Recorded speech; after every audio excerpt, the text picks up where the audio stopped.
Como restaurar essa família, caso você esteja vivendo nela agora?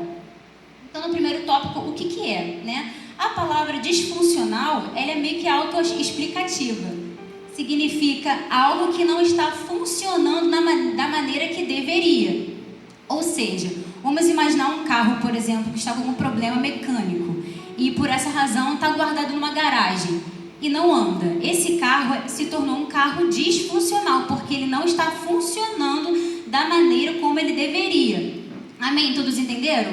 Amém. Fácil, né? Assim a gente também pode trazer para a família. Uma família pode também não funcionar da forma como deveria. Ainda mais quando a gente pensa no contexto cristão, pois nós temos a palavra de Deus que nos norteia.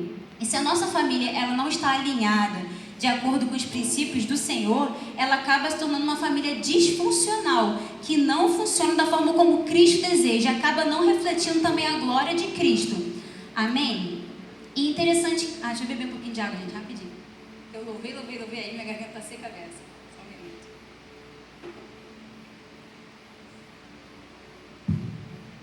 Interessante que, ao falar sobre esse termo disfuncional, algumas pessoas podem de imediato associar algo extremo demais. Uma família disfuncional é aquela que tem abandono, tem violência, tem abuso, tem coisas assim mais graves. Só que, irmãos, para nossa surpresa, a disfuncionalidade ela pode aparecer de formas bem mais sutis. Às vezes a sua família e a minha está apresentando algum tipo de disfunção e a gente nem percebe. Então a ideia é que hoje a gente reflita isso e conserte, amém? E interessante também, estou olhando aqui meu esbocinho, né? Que toda família ela precisa de ajuste, irmãos. Por quê? As famílias são formadas de pessoas e pessoas são imperfeitas, correto? Acredito que não tem ninguém aqui perfeito na igreja. Então, obviamente, a nossa família também é imperfeita. Por mais que ela esteja aos pés do Calvário, né, seja lavada e remida no sangue de Cristo, ainda assim ela é imperfeita e vai apresentar problemas que precisam de manutenção todos os dias. Então, por que eu estou falando isso? Para que os irmãos recebam essa palavra de coração aberto e não achem que a minha família é perfeita, não precisa dessa palavra aí não. É para o meu próximo. Não, todos nós aqui podemos absorver alguma coisa com o que o Senhor vai falar conosco aqui nessa noite, amém? Amém. Glória a Deus. E eu tenho uma boa notícia para você. A Bíblia não esconde as famílias imperfeitas que aconteceram ao longo da história. E isso para nós é um consolo, porque mostra que Deus não depende de sermos perfeitos para nos escolher, para nos usar. Até mesmo se nós formos olhar de onde viemos, irmãos, somos totalmente improváveis. O fato de estarmos aqui só mostra a misericórdia do Senhor. Não sei vocês, mas às vezes, assim, muitas pessoas vêm de um lugar completamente caótico, mas estamos aqui, sentados hoje na casa do Senhor. Isso só mostra que Ele não depende de ser uma família perfeita para nos chamar, para nos amar e nos salvar. E eu vou dar alguns simples exemplos aqui que todos os irmãos sabem de famílias disfuncionais que existem na Bíblia. O primeiro deles e mais conhecido, né, todo mundo conhece, é Adão e Eva. A primeira família, eu estou olhando muito para vocês dois, né, mas é que eu estou focando em vocês para não distrair aqui. Mas vamos lá, Adão e Eva foi a primeira família que pisou nessa terra. E eles já demonstraram disfunções. Eu não vou me ater a contar a história deles porque vocês conhecem, mas a gente pode perceber que o relacionamento deles foi marcado por transferência de culpa e responsabilidade. Né? Ao invés de eles admitirem o erro deles, né, terem tomado ali do fruto, desobedecido a Deus, ao invés de terem se arrependido, pedido perdão ao Senhor, eles preferiram transferir a culpa. Deus chega para Adão e fala: Adão, e aí? Você comeu do fruto? E Adão diz: foi a mulher que tu me destes. E interessante que eles não colocam só Eva na fogueira, né, irmão? Bota até o próprio Deus. Não foi só a mulher, foi a mulher que tu me deste. Muito ousado esse Adão, hein, gente? Então, assim, e Eva fez a mesma coisa. Ele transfere para Eva a culpa. Essa batata quente chega em Eva e ela transfere para quem? Para a serpente. Né? A serpente me enganou e eu tomei do fruto. E todos eles queriam ser tomados como inocentes ao invés de reconhecer seu próprio erro diante do Senhor. A serpente, por sua vez, coitada, não tinha para quem transferir, então ficou nela ali mesmo. Mas é interessante a gente ver que isso é um padrão disfuncional, não é para a gente agir assim. E muitas vezes, sem percebermos, nós podemos agir dessa maneira ainda hoje na nossa família. Quando você erra alguma coisa e é criticado pelo seu cônjuge, por algum familiar, por quem quer que seja. Quantas vezes você ou eu já não fizemos assim: mas eu fiz isso porque fulano fez aquilo comigo. Ou então, eu agi dessa maneira porque no meu trabalho fizeram A, B, C. seja, quantas vezes a gente não terceiriza a culpa ao invés de reconhecer aquilo que fizemos diante do Senhor? Só assim, uma reflexão, né, para vocês verem que aquilo que aconteceu com Adão e Eva lá atrás pode continuar acontecendo ainda hoje também. E isso é claramente uma disfunção, não é para funcionar dessa maneira. Ainda nessa mesma família nós temos a fatalidade que aconteceu com Caim e Abel. Vocês também conhecem a história, né? Um relacionamento de irmãos totalmente disfuncional, marcado por inveja, por raiva, que acabou ocasionando o primeiro homicídio da palavra de Deus, né? Onde um irmão matou o outro, né? Caim matou Abel. Algo totalmente disfuncional. Outro exemplo também, ainda em Gênesis, a família de Isaac e Rebeca, que foi marcada por um evidente favoritismo parental, né? Isaac preferia Esaú, enquanto Rebeca preferia Jacó. E eles deixaram isso muito claro, esse favoritismo. E isso trouxe para o meio daquela família engano, falta de quebra de confiança, né? Entre outros diversos problemas. Outra família que teve muito problema também, a própria família de Jacó, né? Onde claramente ele demonstrava preferência por José, porque ele era filho da esposa que ele mais amava, que era Raquel. E sem perceber, não sei se os irmãos já perceberam, mas acaba que Jacó repete o mesmo erro de seu pai Isaac, porque Isaac demonstrava preferência a Esaú e Rebeca demonstrava preferência por ele. Então Jacó, ao invés de amar e tratar todos os seus filhos iguais, ele também demonstra preferência pelos filhos que nasceram da sua esposa amada, que era Rebeca, e trata os filhos de Lia com menos atenção. Então você vê, aqui a gente aprende uma coisa tão que eu vou comentar mais lá na frente. O quanto que às vezes a gente repete padrões, repete ciclos. O irmão Adriano até comentou sobre isso aqui. Então você vê que nas famílias bíblicas ali, né, dos patriarcas no começo, essas disfunções eram bem evidenciadas. Então acho que todos entenderam o que é disfunção, né, irmãos? Amém? Amém. Glória a Deus. Agora a gente vai para o segundo passo, que é como reconhecer. Como saber se eu estou numa família disfuncional e como consertar isso? Eu já gostaria de começar aqui dizendo uma verdade. Toda família segue um padrão. A sua, a minha, a de quem está do seu lado, a de quem está atrás. Todos nós seguimos um padrão. A questão é de identificar que padrão é esse. E eu gostaria de citar dois principais, que é totalmente observável aí, né? Nós podemos seguir, nossa família pode seguir o padrão da sociedade.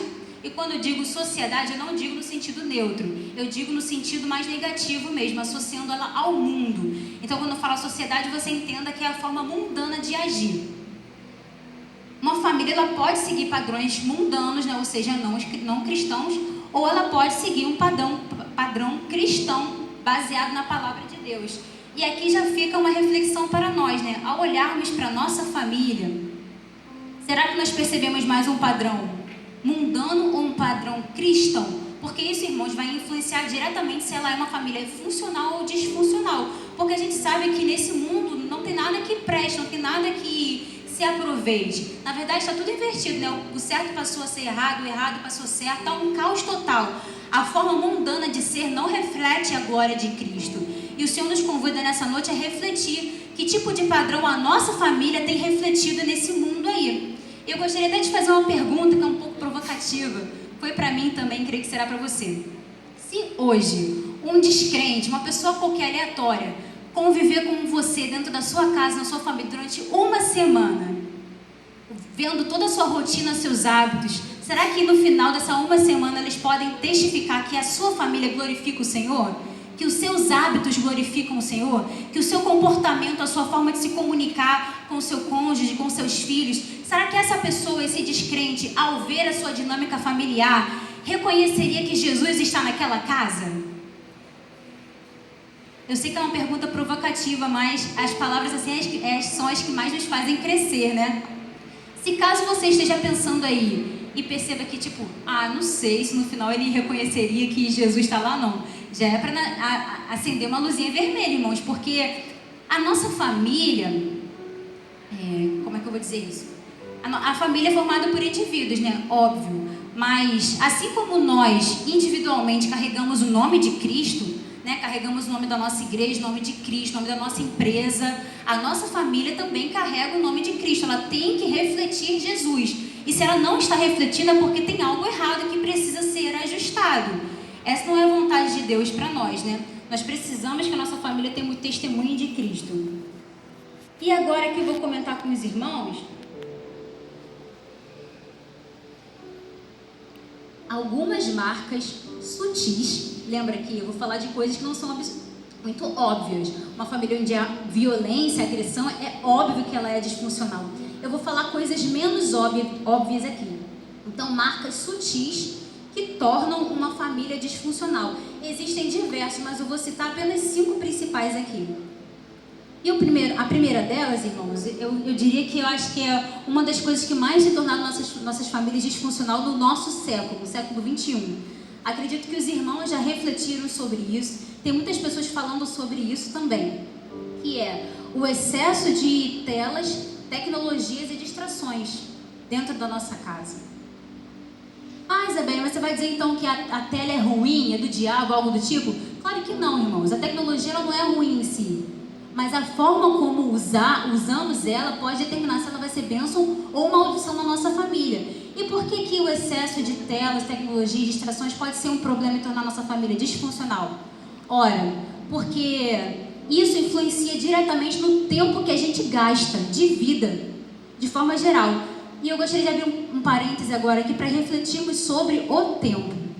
Com certeza os irmãos já devem ter refletido alguma vez que o tempo, irmãos, acho que é uma das coisas mais preciosas que nós temos na nossa vida. O segundo que passou, ele não volta mais.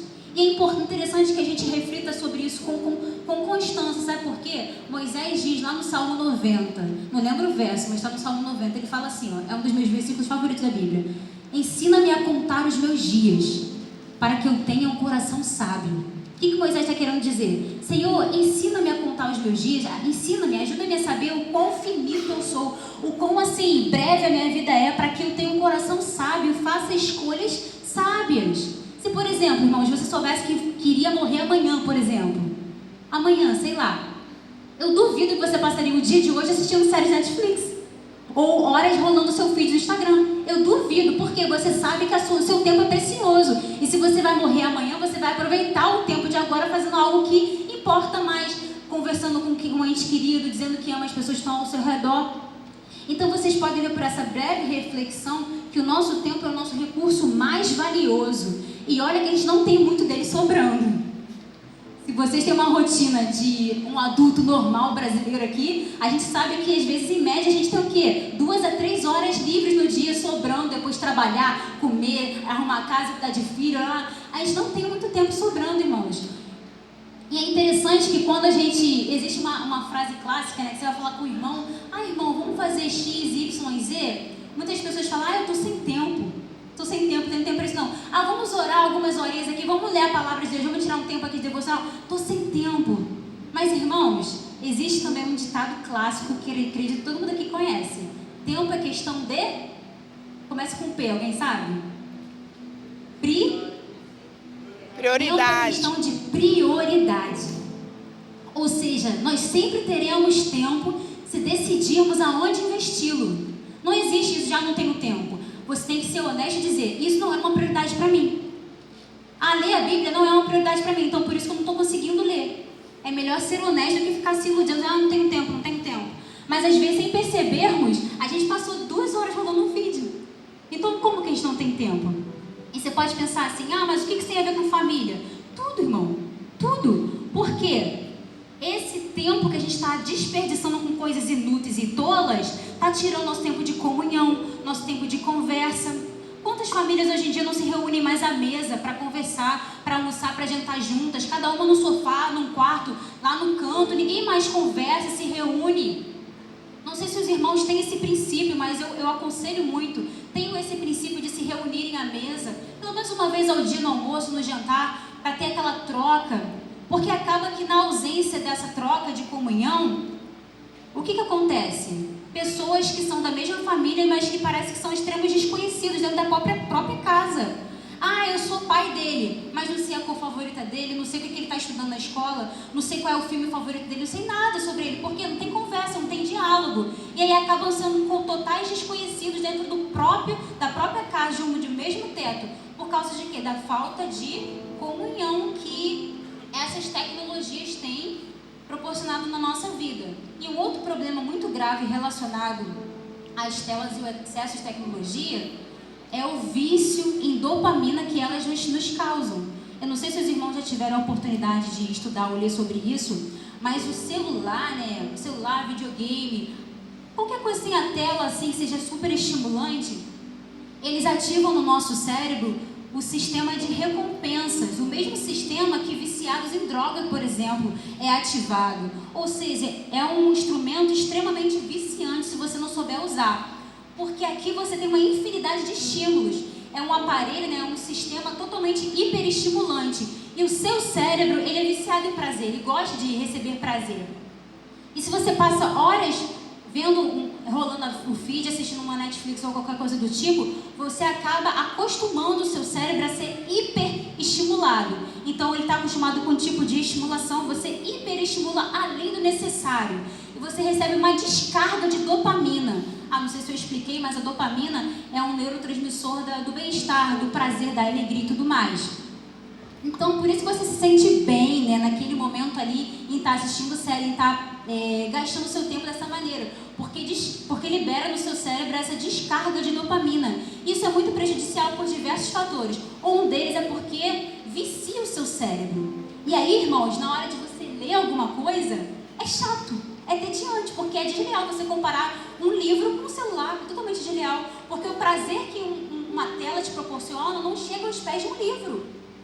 E aí a gente tem que passar por todo um processo de desintoxicação para que a gente volte a ter prazer em coisas simples. Por que muitas vezes é melhor ver uma série Netflix do que ir malhar na academia? Porque é desleal, irmão, o nível de dopamina que cada coisa gera no nosso cérebro. Não é justo a comparação. A gente sempre vai preferir ficar sentado no sofá assistindo a série do que levantar e se exercitar.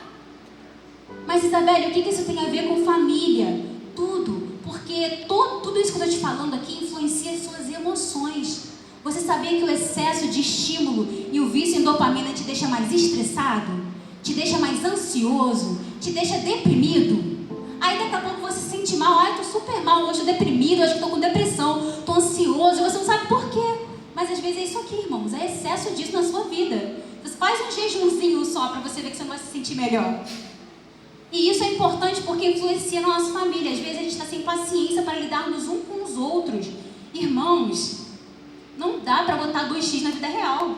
Às vezes você vai conversar com uma pessoa que fala mais devagarzinho, você não tem mais paciência para ouvir, porque está acostumado a ouvir tudo no 2x. Você está acostumando o seu cérebro com uma coisa irreal. A realidade não é assim. E isso só vai te deixando disfuncional. E isso reflete na sua família. Lembra que eu falei, na família é composta por pessoas. Se eu tenho uma família cheia de pessoas disfuncionais, essa família vai ser disfuncional. Então, isso que eu estou falando aqui com os irmãos é uma coisa que a gente tem que se atentar, porque isso está prejudicando tudo. Não só a nossa família, mas até a nossa vida com Deus. Quantas vezes a gente fica com preguiça de buscar o Senhor porque não tem mais disposição de orar, de ler a palavra. Mas por quê? Porque isso aqui está sugando a nossa energia, irmãos. Totalmente, está sugando. Porque ainda tem isso. Quando você gasta horas e horas e horas lá, às vezes você nem fez nada, mas você fica cansado como se tivesse corrido uma maratona. Porque é uma hiperestimulação no seu cérebro, vai descansar mesmo. Às vezes você não fez nada de mal, mas só ficou ali, assistindo alguma coisa, rolando feed, mas você se sente exausto. Então a proposta que eu trago para os irmãos aqui, nesse primeiro tópico, claro, você que está percebendo que essa palavra está cortando no seu coração, óbvio, Você que está sentindo isso, faça um jejum para você perceber. Diminui esse tempo de tela, você vai ver que você vai ficar menos estressado, menos ansioso. Você vai perceber que você tem muito tempo. Irmãos, aqui no celular, não sei se os outros, mas o Samsung tem um monitorador de tempo gasto em cada aplicativo. Se vocês puderem, colocam isso no celular de vocês. Eu já botei no meu. E é impressionantemente absurdo o quanto tempo a gente gasta em coisas idiotas, perdoe o termo, mas coisas assim tolas, que não fazem o menor sentido. Eu mesma, não sejamos hipócritas, eu passo 3 horas fáceis rolando ali aquela porcaria daquele feed. Falei, Jesus, eu não quero isso na minha vida, está repreendido. Mas primeiro passo para a gente mudar isso, eu vou até falar mais lá na frente na restauração, é a gente tomar consciência. E você hoje está tomando consciência disso e tem a oportunidade de ajustar, de melhorar. Dá um tempo das tecnologias, da tela, do videogame, seja lá o que for. Faz um jejum, você vai ver que isso vai refletir não só na sua saúde mental, a melhora da sua saúde mental, como também da sua família. E o interessante é que quando a gente para de usar, lembra que eu falei que ele ativa o sistema de recompensa do cérebro. cérebro. Ou seja, é um vício real. Quando você para, você fica em abstinência. Não é uma droga, né, física ali e tudo mais, mas ele te deixa em abstinência. Mas, irmão, se você aguentar ali o tempo necessário, talvez uma semana sem, você vai ver o quão interessante é que você vai voltar a ter prazer em coisas simples. Não sei se você gosta de ler, eu tenho a ideia de querer ser um leitor um dia, mas você vai ver que ler vai se tornar, vai voltar a ser prazeroso para você, porque é como se você dissesse ao seu cérebro assim: vamos zerar, sério, vamos chegar a estaca zero, chega de tudo, eu vou cortar todas as suas dopaminas, chega de videogame, chega de celular, chega de distração, seja ela qual for, chega de série, chega de tudo. Seu cérebro vai ficar doido, vai ficar tipo assim, como se estivesse queirando açúcar, sabe? Vai ficar doidão. Mas vai passar, essa abstinência vai passar. E você vai ver que depois que você se expor a uma atividade novamente, como ler, ou qualquer outra coisa que vier à mente dos irmãos, aquele nível de dopamina que vai ser normal, baixo, se não vai ser hiper, vai ser normal, vai te gerar prazer novamente, porque o seu cérebro foi desintoxicado. E isso vai automaticamente melhorar a sua família, com toda certeza. Até aqui os irmãos estão me acompanhando, amém? Amém. Dói ouvir essas coisas, né, irmão? Dói ainda mais botar em prática. Mas o Senhor nos convida a isso, vivermos, não só ouvirmos, mas botarmos em prática aquilo que estamos ouvindo. Então, o primeiro tópico, primeira marca, né, que torna uma família sutil, marca sutil, que tem tornado famílias disfuncionais é o excesso de telas, tecnologias e distrações. O segundo tópico que eu coloquei aqui é uma comunicação adoecida, porque é óbvio que não tem como falar sobre família sem citar a comunicação, até porque nenhum relacionamento sobrevive sem diálogo. E aqui eu gostaria de citar Provérbios, porque, nossa, Provérbios está recheado, irmãos. Você quer ser uma pessoa melhor? Leia Provérbios e pratica o que está lá. Você vai se tornar um ser humano 1000 vezes melhor, porque tem tantos conselhos maravilhosos e que cortam a gente, né? Mexe com o nosso ego. Provérbios 15:1 diz o seguinte: as palavras duras suscitam a ira, mas as palavras brandas acalmam o furor. Amo esse versículo. E por que eu trouxe ele aqui? Porque para a gente refletir que na nossa família nem sempre é o que dizemos que importa, mas a forma como dizemos. Isso é o que mais importa. Muitas vezes o que você tem para dizer está até correto, está até certo, mas se você o disser de uma forma ignorante, de uma forma impaciente, agressiva, tudo vai por água abaixo, meu irmão. Porque como lemos aqui, ó, a palavra dura, ela vai suscitar a ira, enquanto que a palavra branda, ela vai acalmar o furor. Então, uma família disfuncional é aquela onde as pessoas não sabem se comunicar. Elas só querem dizer a verdade. Eu tenho que dizer a verdade, não interessa como, a verdade tem que ser dita. Mas não é bem assim. Porque se você tem a intenção de ser ouvido e aquilo que você está dizendo seja absorvido pelo outro, fale de uma forma branda. E a gente pode trazer isso para qualquer relacionamento, mas eu acho que o que fica mais evidente é entre casais, né? Eu acho que é onde mais há rixas, há dissensões. Se você quer que seu cônjuge te ouça, não vá com uma palavra dura, porque isso vai provocar ira no coração dele. Já está escrito aqui na palavra de Deus. Tem uma palavra branda. E aí sim vai funcionar. Porque se você não falar dessa maneira, não vai funcionar. Vai ter um efeito oposto. Ou seja, vai acabar causando ali uma relação disfuncional. Outra coisa sobre comunicação, né? Ainda em Provérbios também, capítulo 22 e verso 10. Gente, quando eu li esse versículo aqui, Jesus, mas como ele cortou meu coração. Queria enfiar a cabeça debaixo da terra. Diz assim, ó, na tradução que eu li na época, né? Olha só que forte. Não sei se botaram aqui. Ah, tá. Ali está escrito zombador, mas na tradução que eu li estava assim, ó. Mande embora a pessoa orgulhosa e acabarão as discussões. Ó, quando se manda embora o zombador, a briga acaba. Cessam as contendas e insultos. Na tradução que eu li, estava escrito orgulhoso. E aí eu quero te perguntar uma coisa, irmãos. Na sua família tem muita discussão? Tem muita contenda? Tem muito insulto? Porque se tiver, tente analisar quem é o orgulhoso. Se for você, vá aos pés da cruz e se arrependa diante do Senhor. Porque às vezes você está causando essas discussões. O texto está dizendo, a pessoa orgulhosa, né? Ela causa dissensões. Então, isso tem muito a ver com aquela máxima de que eu quero ter razão, eu estou certo, eu estou sempre certo. Irmãos, eu vou falar agora uma outra frase que quando eu ouvi também ela mudou minha vida, que ela fala assim, ó, prefira ter paz a ter razão. nós priorizarmos isso nos nossos relacionamentos, nós seremos muito mais felizes, hein, irmãos? Ao invés de querer sempre ter razão ali na discussão com o seu cônjuge, seja lá quem for, no seu trabalho, se você preferir ter paz ao invés de ter razão, muitas brigas serão evitadas. Aí sim vai funcionar da maneira correta e vai refletir a palavra de Deus. Porque o que está escrito lá em Mateus 5? Bem-aventurados pacificadores, porque eles serão chamados filhos de Deus. Então nós fomos chamados para promover a paz. Então, se o seu lar tem tido muita discussão recentemente, eu te convido verdadeiramente a refletir. Será que essas discussões têm sido motivadas por orgulho? Por essa necessidade de estar certo, de querer convencer o outro a todo tempo, de que você é o certo da história, como se fosse para uma guerra infinita para vencer um debate, vencer uma discussão. Mas muitas vezes, na tentativa de vencer um debate, nós perdemos um amigo, nós perdemos a admiração do nosso parceiro, da nossa parceira. Então não vale a pena manter o nosso orgulho por causa disso.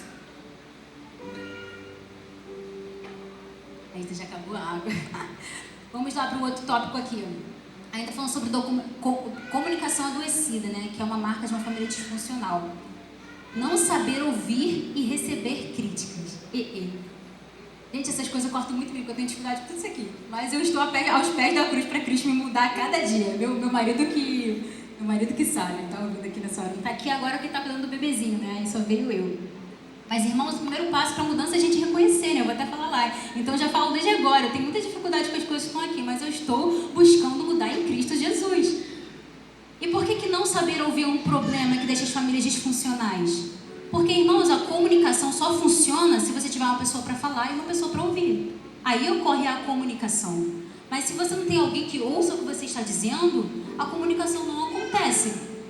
Então, nós precisamos estar dispostos a ouvir. Muitas vezes a gente quer que o outro nos ouça, né? Tudo que a gente tem para falar e tudo mais. Mas quando é a vez do outro falar, a gente não tem tanta disposição assim para ouvir, né? E dirá, quiçá, receber críticas. Mas, como nós estamos vendo aqui, se queremos que a nossa família funcione e reflita a glória de Deus, nós precisamos saber ouvir e estarmos dispostos a recebermos críticas construtivas. Outro passo aqui, para eu não me alongar muito, né? Tem que correr, na verdade. 9:1. Outra coisa aqui que deixa uma família disfuncional também. Papéis confusos. Muitas vezes, alguns cônjuges podem, sem querer, projetar no outro uma imagem paterna ou materna, quando não convém fazê-lo. E agora eu vou alfinetar um pouquinho os maridos, né? Quantos casados tem aqui, gente? Levanta a mãozinha para eu ver aí. Bastante casada, amém. Os que não são ainda estão só aprendendo, glória a Deus. Vamos lá, muitas vezes um marido, por exemplo, às vezes projeta na esposa a mãe dele.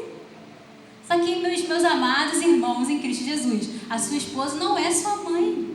Ela não vai cozinhar igual sua mãe cozinha. Ela não vai catar suas roupinhas paradas igual sua mãe catava. Você tem que ter a consciência de fazer isso. E aí, quando o marido, por exemplo, projeta na esposa uma mãe e não uma esposa, obviamente esse casamento não vai funcionar, gente. Vai ter problema, porque essa esposa vai ficar sobrecarregada e vai sentir que ela tem um outro filho de 40 anos de idade ou 30 anos de idade.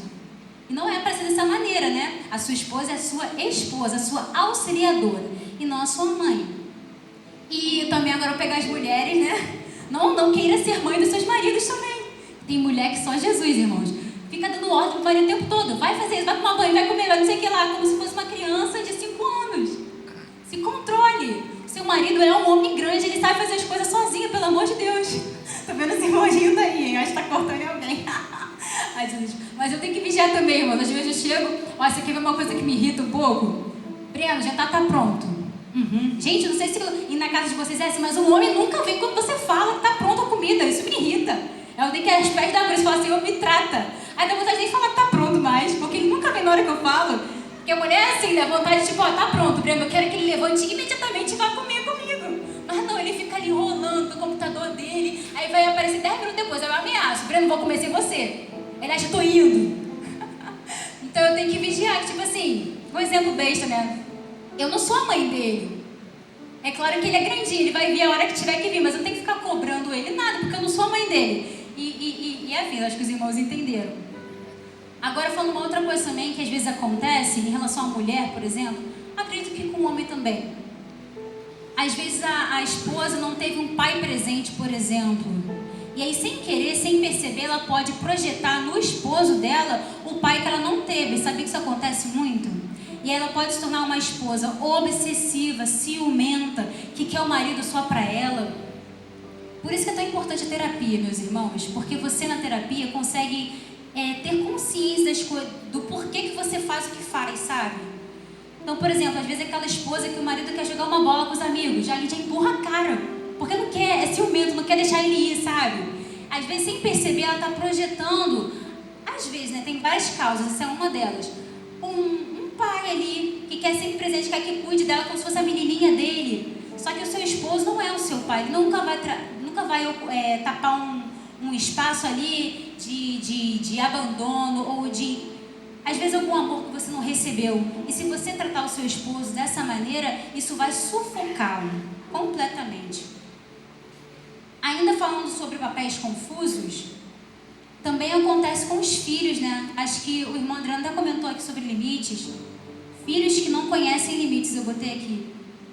Isso acaba deixando uma família disfuncional também, irmãos, porque ainda mais nos dias de hoje, com essa educação positiva, de tipo assim, tem que dar tudo que a criança quer e tal, não pode corrigir, não pode não sei o que lá. Isso tem criado tantas crianças, irmãos, caóticas, totalmente caóticas, porque os pais estão tendo medo de ser pais. Eles têm medo de exercer autoridade sobre o filho. Só que é importante distinguir autoridade de autoritarismo. A gente não tem que ser autoritário com nossos filhos, sabe? Usar da agressão para poder fazer com que ele faça o que a gente quer que faça. Mas nós precisamos ter autoridade, porque as crianças precisam de liderança. Se os pais não liderarem seus filhos, eles mesmos vão se liderarem e ainda vão liderar os próprios pais.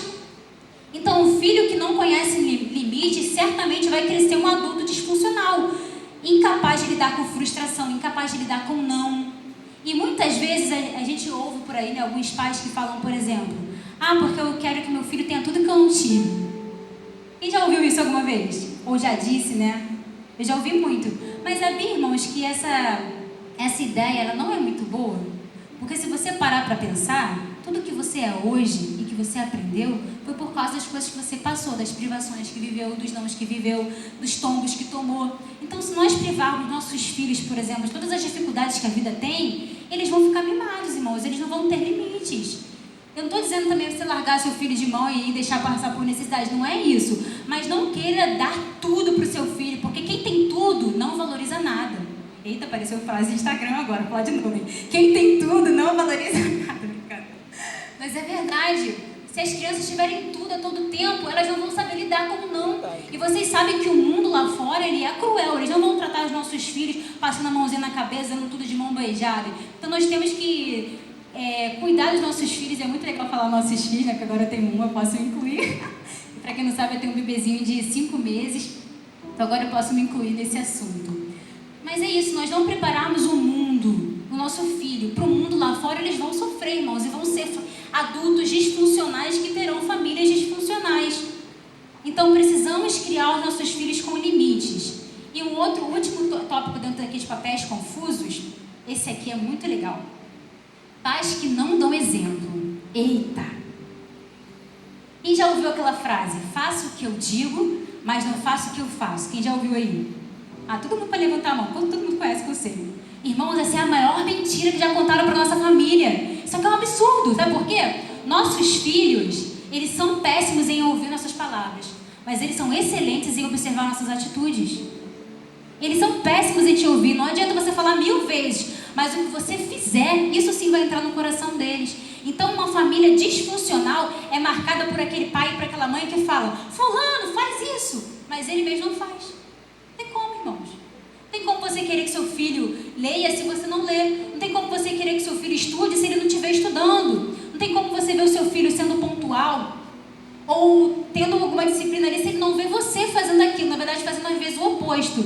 Às vezes você quer que o seu filho não xingue, mas você xinga. Não tem como. Ele vai absorver tudo que você faz igual uma esponjinha.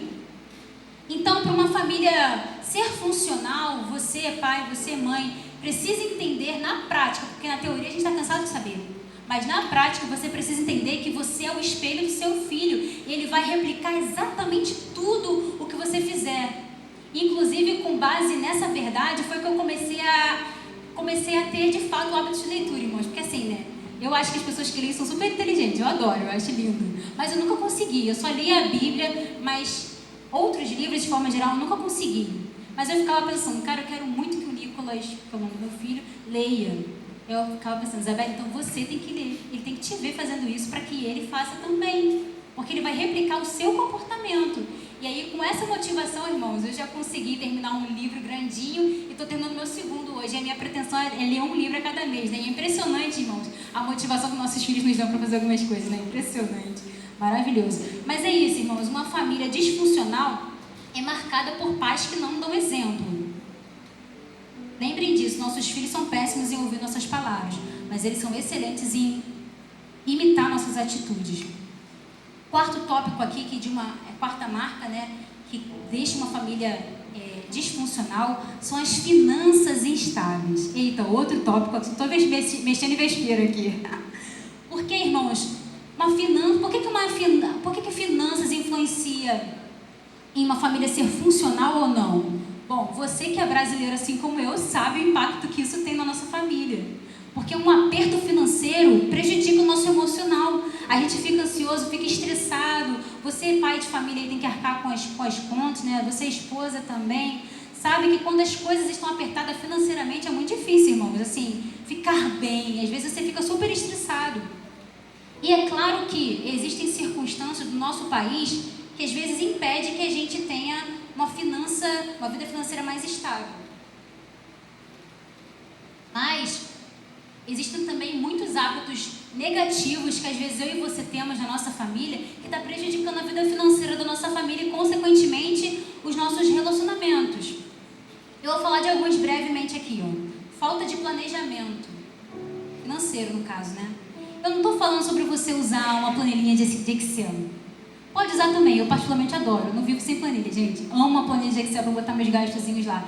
Mas existem hoje diversos aplicativos também que você pode baixar para poder se planejar financeiramente. Porque se você não sabe o quanto entra, o quanto sai e vive só assim, deixa a vida me levar, vai vendo como é que vai ser o gasto, não tem como vai entrar em causa a sua vida financeira. E isso vai gerar vários problemas, como por exemplo aqui que eu botei, dívidas. Uma família com muita dívida que não tem tempo para lazer, irmão, não tem tempo para ir numa praia ali, passar um tempo com as crianças, tem tempo para ir para um parque. Essa família vai ter problemas também, porque o lazer é importante. E às vezes, para você ter um momento de lazer com a sua família, você vai precisar abrir mão de uma roupa aqui, de um negocinho ali, para você ter o lazer com a sua família, que é algo tão importante. É algo que prejudica também muito nossas finanças, compras impulsivas. E eu acredito que os irmãos já devem ter ouvido, mas se não ouviram, vão ouvir agora, que existem 3 perguntinhas básicas que você pode se fazer diante de uma compra, para evitar de fazer uma compra desnecessária, né? A primeira delas é: eu realmente preciso disso? Isso aqui que eu estou querendo comprar, eu preciso de fato? Ou é só a propaganda de marketing que está tentando me convencer? Ou ainda é só a minha impulsividade em querer um celular novo do mercado? Porque, irmãos, o marketing é excelente em te convencer que você precisa de algo que você não precisa. Seu celular tá bonzinho, irmão, mas lançou o Pro Max, do Ultra, do Zion, do não sei o que lá, e aí de repente você se vê querendo aquele celular novo que não é nem um pouco necessário. Um exemplo assim, né? Então, se faço essa pergunta, será que eu realmente preciso disso aqui que eu estou vendo? Outra pergunta, a segunda, né? Eu preciso disso agora, nesse momento? Digo, será que eu posso esperar uma semana, um mês, 6 meses? Será que eu posso esperar? Se você puder esperar, irmãos, muito provavelmente é porque você não precisa daquilo. E essas perguntas que eu estou falando aqui com os irmãos ajudam vocês a evitarem gastos desnecessários, compras impulsivas, o que consequentemente vai diminuir suas dívidas e proporcionar mais tempo, mais possibilidade de ter lazer com a sua família. Última pergunta: eu posso comprar isso agora? Às vezes a fatura do cartão já está super estourada, mas você vê o boleto, não, eu quero comprar. Parcela em 12 vezes aí, porque eu quero isso agora. Mas às vezes você não tem condição de comprar isso agora. E aí você precisa dizer não vou comprar isso agora. Se vocês conseguirem lembrar dessas perguntas aqui, né? Claro, quem tem problema com compras impulsivas, né? Eu preciso disso? Eu preciso disso agora? Eu posso comprar agora? Caso a pergunta seja não, sinceramente não se engane. Caso a resposta seja não para essas perguntas, Então não compre. Não compre. Deixe para depois. Às vezes você pode até, não estou dizendo que você não pode ter aquilo, mas se planeje para comprar aquilo de modo que não pese o orçamento da sua família. Porque isso vai mexer, isso pode mexer com o emocional de vocês e automaticamente prejudicar o relacionamento com seus familiares também. Último tópico, a última marca, né? Hábitos prejudiciais.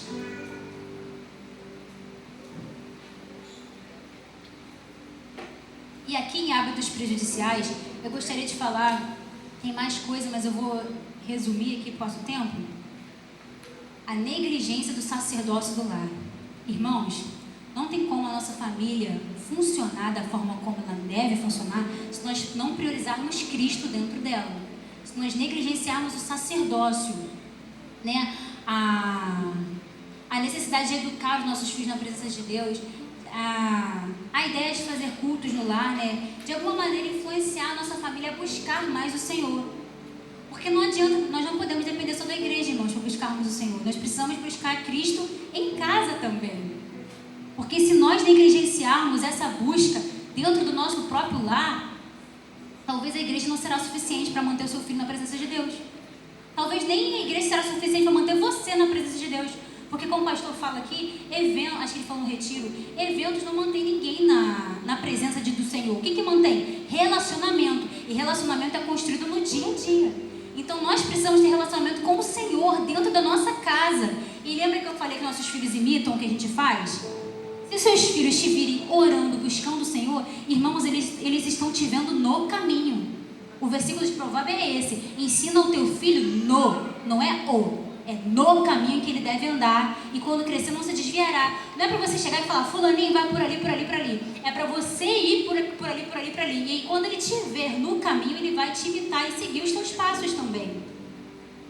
Então, nós não podemos negligenciar a busca da presença de Deus dentro da nossa casa, porque é isso que mais vai fazer a nossa família funcionar, até porque nós temos o Espírito Santo, né, irmãos? Aqui a gente ouve o pastor pregar, os irmãos pregarem, mas, gente, a melhor pessoa que você tem que estar com o seu ouvido tímido para ouvir é o Espírito Santo. Ele prega para você dentro da sua casa. Se você tiver com o coração disposto e aberto para o Senhor, dentro da sua casa, o próprio Espírito Santo vai falar com você o que ajustar, o que não ajustar. Você não precisa ficar dependendo de pregação para ouvir a voz de Deus. Dentro do teu quarto, na tua casa, o Senhor fala contigo também.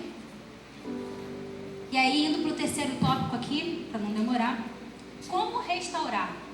Nós já vimos o que é uma família disfuncional, algumas marcas, claro que existem diversas, irmãos, eu só trouxe algumas aqui, marcas que tornam a nossa família disfuncional. E agora a gente vai ver como restaurar. Eu botei 3 tópicos aqui. O primeiro deles, e mais óbvio, é tomar consciência. Assim como o filho pródigo caiu em si, né? Ele caiu em si, percebeu a situação que ele estava, e aí sim ele se arrependeu e voltou para a casa de seu pai. Nós também precisamos cair em si e perceber, através do que foi dito hoje, e não só o que está sendo dito nessa ministração, mas às vezes o que o Espírito Santo está trazendo agora à tua mente, ao teu coração, que precisa de ajuste. Para que seja restaurado, você precisa reconhecer aonde que não está funcionando. Aqui não está funcionando, não está funcional. Eu preciso que o Senhor entre nessa área aqui, nessa área, nessa área, nessa área. Então, o primeiro passo para a mudança, para a restauração do Senhor na sua e na minha família é tomarmos consciência, reconhecermos aonde precisamos melhorar.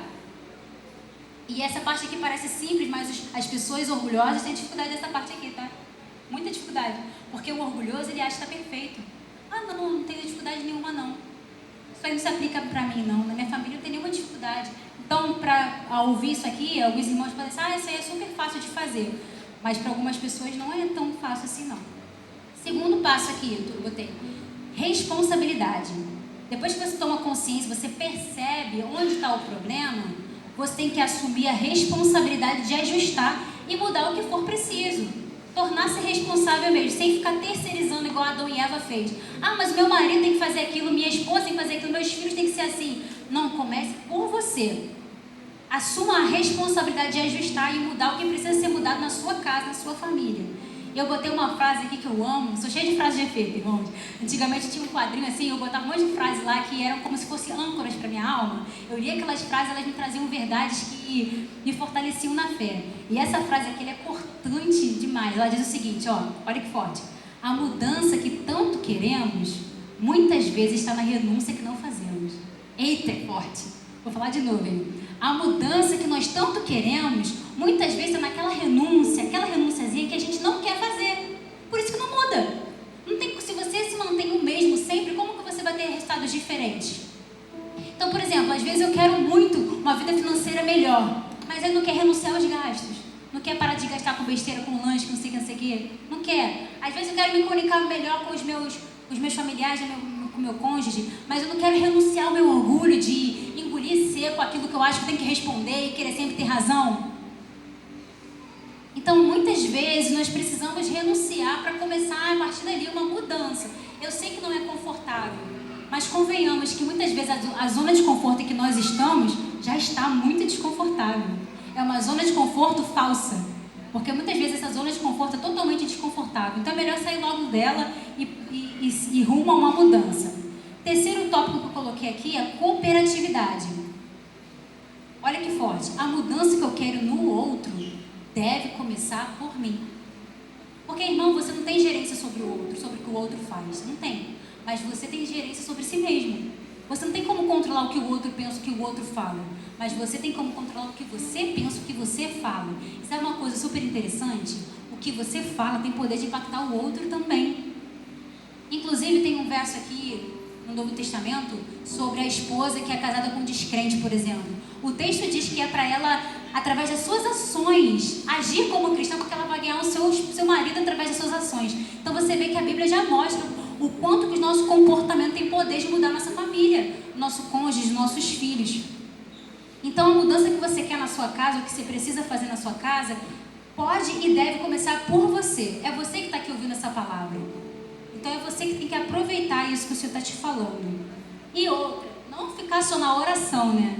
Eu já ouvi uma vez que oração é orar mais ação. Então não adianta só colocar diante do Senhor, Senhor, esse aqui vai minha família. E larga lá e vira as costas e sai. Ah, Senhor, faz aí um milagre. Irmãos, o impossível pertence ao Senhor, mas o possível pertence a nós. Então nós precisamos sim orar para que o Senhor intervenha e tudo mais, mas aquilo que convém a nós fazer, a nós renunciar, nós precisamos fazer, senão não teremos resultado algum. Amém? Todos entenderam esses 3 tópicos? Consciência, responsabilidade e cooperatividade. Para finalizar aqui, estou indo para a conclusão, né? Eu queria dizer para os irmãos que a gente pode até ter recebido, talvez, né, alguns padrões negativos, nocivos da nossa antiga família, né? Mas nós temos total poder de escolhas não transmitido na nossa família atual. Nós vivemos em um mundo secularizado, óbvio, mas esse mundo secularizado não precisa entrar na nossa casa. Nós podemos filtrar aquilo que entra. Eu botei aqui que Deus é especialista em restaurar sistemas quebrados. Então, caso a sua família esteja disfuncional em alguma dessas coisas que eu falei aqui, é totalmente possível de ser restaurado. Você só precisa crer nisso. E eu botei aqui também para finalizar, né? Uma família saudável não é uma família perfeita. Porque, como eu falei, né? Toda família tem pessoas imperfeitas. Então, perfeição, esquece isso, é inalcançável. Mas as nossas famílias precisam ser tratáveis. Elas precisam estar dispostas a serem transformadas pelo Senhor. Né? E outra coisa que eu botei aqui também, né? Também não precisa ser uma família instagramável também, aquela família que parece assim, perfeita. Não precisa, porque isso não é real. Precisamos de famílias reais, dispostas a serem mudadas. Amém, meus irmãos? Amém. Eu peço que, assim, vou orar aqui e peço que o Espírito Santo possa falar ainda melhor o coração de cada um de vocês. Oremos. Senhor, meu Deus e meu Pai, eis-nos aqui diante da Tua presença mais uma vez nessa noite. Agradeço-te muito, Senhor, por essa oportunidade de ministrar a Tua palavra, crendo que o Senhor é que falou aqui através de mim. E quando o Senhor fala, os frutos permanecem. Que o coração dos meus irmãos tenha sido, Senhor, como uma terra fértil para que venha produzir frutos, meu Pai. Que o Senhor possa tomar a família de cada um aqui representada, Senhor. E desde já nós consagramos, Senhor Deus, nossas famílias, porque nós queremos que elas reflitam a Tua glória, a Tua presença. Como eu falei no começo da pregação, Senhor, se um descrente passar uma semana com a gente, o que será que ele terá para dizer sobre a nossa família? Sobre a forma como falamos, como nos comportamos? Ah, Senhor, que nós possamos refletir o Senhor, a sua glória, que possamos testemunhar do Senhor, não só aqui na igreja, nessas 4 paredes, mas principalmente dentro da nossa casa, porque a nossa casa é o nosso primeiro ministério, é ali onde começa tudo, Senhor. Então que o Senhor possa nos capacitar, nos ajudar, Senhor, a reconhecer os nossos erros, a abrir mão, Senhor Deus, do nosso orgulho, Senhor Deus, a renunciar aquilo que é necessário, a priorizar aquilo que é necessário, Senhor. Nós consagramos e entregamos nossas famílias em Teu altar, pois cremos que o Senhor tem poder para restaurar qualquer sistema quebrado, Senhor, para curar qualquer ferida, para restaurar relacionamentos, Senhor. Nós cremos nisso, Pai. É o que nós pedimos e já te agradecemos no nome do Teu Filho amado. Amém e graças a Deus. Agradeço muito pela oportunidade, meus irmãos, que a graça do Senhor fique com cada um de vocês.